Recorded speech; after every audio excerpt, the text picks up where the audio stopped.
Good morning, students. Today we are going to study second method to calculate national income, which is known as income method, or we can say factor payment method. According to this method, all the incomes that accrue to the factors of production by way of wages, profits, rents, interest, etc. are summed up to obtain the national income. Means it is a sum total of income earned by the factors of production in the form of rent, wages, interest and profits for rendering their productive services in the production process. So now let's study about the components of factor income. As we already told about factors of production, land, labor, capital and interest. Entrepreneur. Land is getting rent, labor is getting wages, capital is getting interest and entrepreneur is getting profit. So they are only the components of factor income. So first one is compensation of employees. First one is compensation of employees, means wages which is earned by the labor. So compensation of employees has three elements. First one, wages and salaries in cash. इसके under में क्या चीजें आएंगी? All types of monetary benefits, means cash के form में जो हमें मिलती है, जैसे वेजेस मिलता है, salaries, bonus, DA, DNS allowance, commission etcetera, plus wages and salaries in kinds, यानी कई तरह की फैसिलिटीज भी मिलती है जिसे हम नॉन मॉनेटरी बेनिफिट्स कहते हैं, जैसे रेंट फ्री होम एचआरए मिलता है. अगर आप रेंट फ्री होम में नहीं रह रहे तो गवर्नमेंट आपको एचआरए देती है. कई बार कार सर्विस देती है, फ्री मेडिकल फैसिलिटीज होती है, एजुकेशनल फैसिलिटीज होती है. ये होता है wages and salaries in kind. तीसरा होता है employer contribution towards social security scheme. Employees की सेफ्टी के लिए, सिक्योरिटी के लिए एम्प्लॉयर की तरफ से उसकी सोशल सिक्योरिटी के लिए कंट्रीब्यूशन दिया जाता है, जो उसे लास्ट मिलता है in the form of provident fund, gratuity या लेबर वेलफेयर फंड्स एक्सेट्रा. ठीक है. इसमें एक चीज ध्यान रखना है कि ये तीनों चीजें, wages and salaries in cash, kinds और employers contribution towards social security scheme का सम टोटल होता है compensation of employees. If compensation of employees is given, so no need to add these three components of compensation of employees और elements of compensation of employees.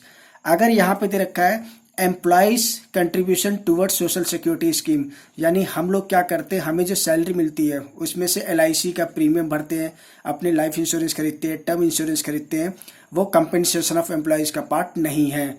अगर employer कुछ contribute कर रहा है वो पार्ट होगा, एम्प्लॉय अगर कंट्रीब्यूट कर रहा है वो इसका पार्ट नहीं होगा. Got it. अगर सीओई दे रखा है कंपेंसेशन ऑफ एम्प्लॉयज, तो इन तीनों में से किसी भी आइटम को इंक्लूड करने की जरूरत नहीं है. और अगर सीओई नहीं दे रखा है, चाहे ये दिया हो, चाहे ये दिया हो या तीनों दिया हो, तो इन्हें इंक्लूड करने की जरूरत पड़ेगी to get COE. Second component आपका है रेंट.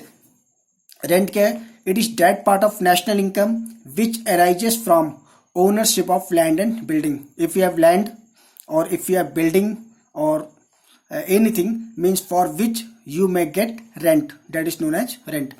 तीसरा क्या आपका है? रॉयल्टी. रॉयल्टी क्या है? It refers to income received for granting leasing rights of subsoil assets, जैसे ओनर्स ऑफ मिनरल डिपॉजिट, जहां पर जिस जमीन पर मिनरल्स वगैरह के बारे में जानकारी होती, मालूम चलता है यहाँ पर मिनरल्स, तो उसके ओनर्स को उस लैंड को यूज करने के बदले वहां पर उसे जो भी पैसा मिलता है, that is known as royalty. जैसे owners of mineral deposit like coal, iron और नेचुरल गैस, ये सारे मिनरल डिपॉजिट्स है, और इस पे जो राइट्स ऑफ माइनिंग मिलता है कॉन्ट्रैक्टर को, तो उसके बदले जो पैसा देता है ओनर को, that is known as royalty. Clear. Next आपका है इंटरेस्ट. इंटरेस्ट क्या है? इंटरेस्ट आपका है, it refers to amount received for lending funds to a production unit. Production unit start करने के लिए या काम करने के लिए या शॉप वगैरह ओपन करने के लिए जब भी कोई लोन लेता है उस लोन पे जो इंटरेस्ट पे किया जाता है that is known as interest. Next आपका है profit. Profit is the reward for risk taking as you know, so it is the reward to the entrepreneur for his contribution to the production of goods and services. And जो भी profit मिलता है entrepreneur को उसे 3 purpose के लिए use किया जाता है। It is used for 3 purposes, that is corporate tax, second one dividend, third one retain earnings.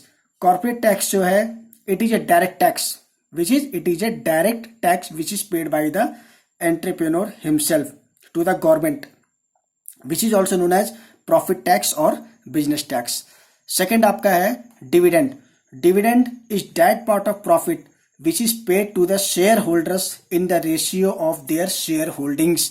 जो भी प्रॉफिट मिलता है उसका कुछ part as a dividend shareholders को मिलता है। जितना शेयर होल्डर्स ने शेयर खरीदे कंपनी के उतना उसे प्रॉफिट का पार्ट उसे मिलेगा।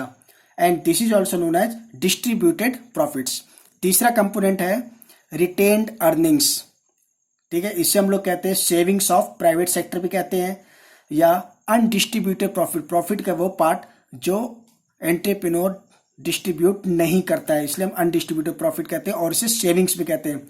ये यूज क्या होता है, ये रिजर्व के तौर पर रखा रहता है ताकि जो भी अनएक्सपेक्टेड कंटीजेंसीज हों या अपने बिजनेस को एक्सपेंड करने के लिए इसे यूज किया जा सकता है। अगर तीनों कंपोनेंट्स दे रखे हैं तो इन तीनों को जोड़ के प्रॉफिट बनेगा, या 2 कंपोनेंट्स जोड़ रखे हैं 2 को जोड़ के प्रॉफिट बनेगा, या 1 दे रखा है 1 को जोड़ के प्रॉफिट बनेगा। और अगर सिर्फ प्रॉफिट दे रखा है तो इन तीनों में से किसी भी कंपोनेंट को प्लस या माइनस कुछ भी नहीं करना है, टच ही नहीं करना है। ओके, लास्ट कंपोनेंट है mixed income of self employed.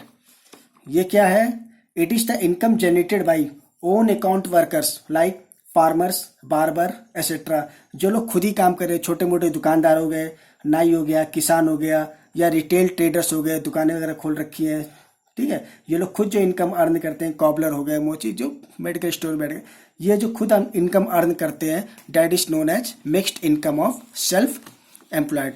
तो ये आपके हो गए कंपोनेंट्स ऑफ इनकम मेथड। अब ये जो कंपोनेंट्स हैं, इन कंपोनेंट्स का जब हम सम टोटल करेंगे तो what we will get after doing the summation of all those components, we will get NDP at FC, net domestic product at factor, because these income are earned by the different factors of production within the domestic territory of a country. तो इसलिए इसको हम कहते हैं net domestic product at factor cost, और जिसे हम कहते हैं domestic income. COE plus rent यानी compensation of employees plus rent plus royalty plus interest plus profit plus mixed income of self employed, और कई बार ये नाम आता है मिक्स्ड इनकम, तो ये भी सेम है। अब यहाँ पे देखिए रेंट, रॉयल्टी, इंटरेस्ट और प्रॉफिट, इन चारों का सम टोटल होता है ऑपरेटिंग सरप्लस। कई बार ऑपरेटिंग सरप्लस आ जाता है, अगर ऑपरेटिंग सरप्लस दे रखा है तो इन चारों को जोड़ने की जरूरत नहीं पड़ेगी, सिर्फ COE plus operating surplus plus mixed income. Clear? Then we will get NDP at FC। Operating surplus क्या होता है, इनकम फ्रॉम प्रॉपर्टी, प्रॉपर्टी से हमें क्या मिलेगा, रेंट, रॉयल्टी एंड एंटरप्रेन्योरशिप से profit. Income from property, property से हमें क्या मिलेगा, रेंट, रॉयल्टी और इंटरेस्ट, यानी आपके पास पुराना सेविंग्स हो, कुछ पैसा उसे आपने लोन पे दे दिया, उसके बाद इंटरेस्ट मिल रहा है तो आपका प्रॉफिट हो गया, प्रॉपर्टी से मिली इनकम। ठीक है, तो 3 आपका इनकम फ्रॉम प्रॉपर्टी, और एंटरप्रेन्योरशिप से क्या इनकम मिलती है, प्रॉफिट। तो the sum total of this 4 is operating surplus. Clear? Then national income कैसे गेट होगा, यानी NNP at FC, NDP at FC plus net factor income from abroad, we will get national income. Okay, now I hope this concept is clear. So about expenditure method we will learn in next video. Okay, thanks.